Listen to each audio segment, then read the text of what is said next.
this is quite a big area of study. I think it's one of the most exciting ones. There are lots of like new advances in technology and DNA manipulation technologies every week it feels, and I just think this is a huge potential for future technology and innovations. So, firstly, endonucleases. What are endonucleases? Endonucleases are actual particular enzymes generated by bacteria. You can kind of tell they're enzymes because they've got this suffix at the end, ase, endonuclease. So these are enzymes generated by bacteria which cut through DNA specific nucleotide sequences. They're also known as restriction enzymes. These are kind of used synonymously, so endonucleases are pretty much the same as restriction enzymes. These enzymes are produced by bacteria to protect themselves from bacteriophages, which are viruses which infect bacteria. Molecular biologists can use these enzymes to manipulate DNA for many different purposes, such as genetic cloning. So how would endonucleases protect bacteria against viruses? Hopefully I've got a good description of that in the next slide. So, I think I mentioned bacteriophage. Did I mention bacteriophage? Yeah, I did. So bacteriophages are viruses which specifically affect bacteria only. So you don't usually get attacked by bacteriophages. They only affect bacteria. So a bacteriophage will land on the bacteria. We know that viruses have RNA or DNA inside of their like protein capsid head. And what it will do is it will inject the genetic material into a bacterial cell. Viruses are considered like inert or kind of like dead sort of outside of the body. So once they land here, they inject the material into the cell and they start actually assembling viral proteins. And so that viral genome will enter the bacterial cell. Consequently, you actually have that genetic material being transcribed and translated, and you've actually got production of viral proteins. That will then like leave that bacterial cell and go off and infect more bacterial cells. So, not good, not fun.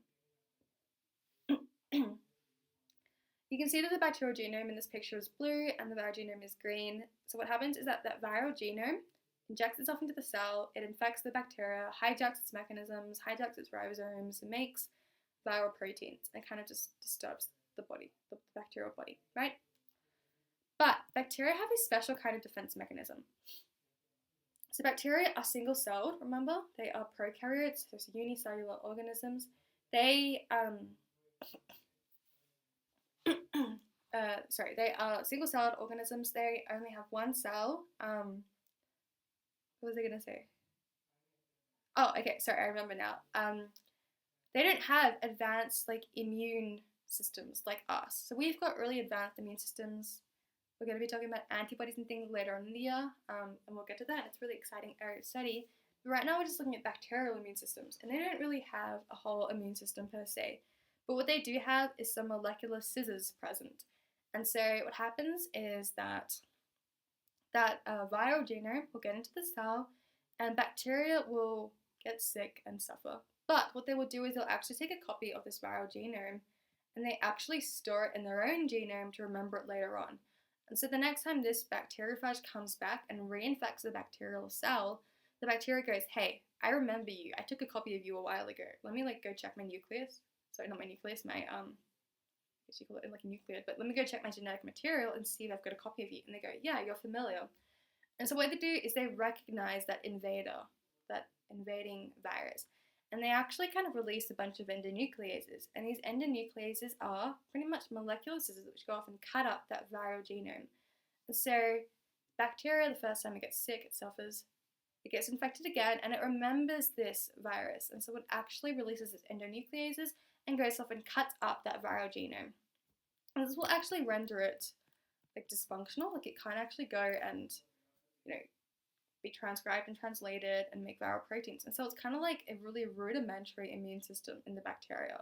So it prevents the bacteria from actually getting sick a second time, hopefully. So restriction enzymes, as I mentioned, or endonucleases, are molecular scissors pretty much, and they cut DNA at certain recognition sequences that are specific to that particular enzyme by breaking covalent bonds between nucleotides. And so these recognition sites are known as restriction sites, and they're usually palindromic. So you can see GAATTC, GAATTC. So palindromic means the same forwards and backwards. So same forwards, backwards. My favorite palindrome is race car. So if you spell out race car, it's the same forwards and backwards. I think it's really cool. Okay, so endonucleases or restriction enzymes can actually cut up DNA, and there are two different ways they can cut it up. Either in a sticky end, where it leaves these little overhangs. So you can see these overhangs here. Or it can be a blunt end, which is just like straight up and down. So it's really important you recognize this. Recognize it, because recognition sequences.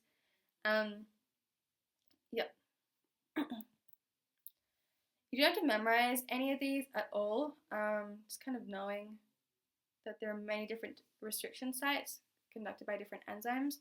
The most common one you get in VCE is probably E. coli, GAATTC, but you don't need to memorize that. So what happens is that E. coli will cut and it will leave a sticky end. You can see you've actually got that overhang, so that's the sticky end. Whereas the blunt end is what just goes straight up and down. So HIND3 is another endonuclease restriction enzyme, and it also causes a sticky end.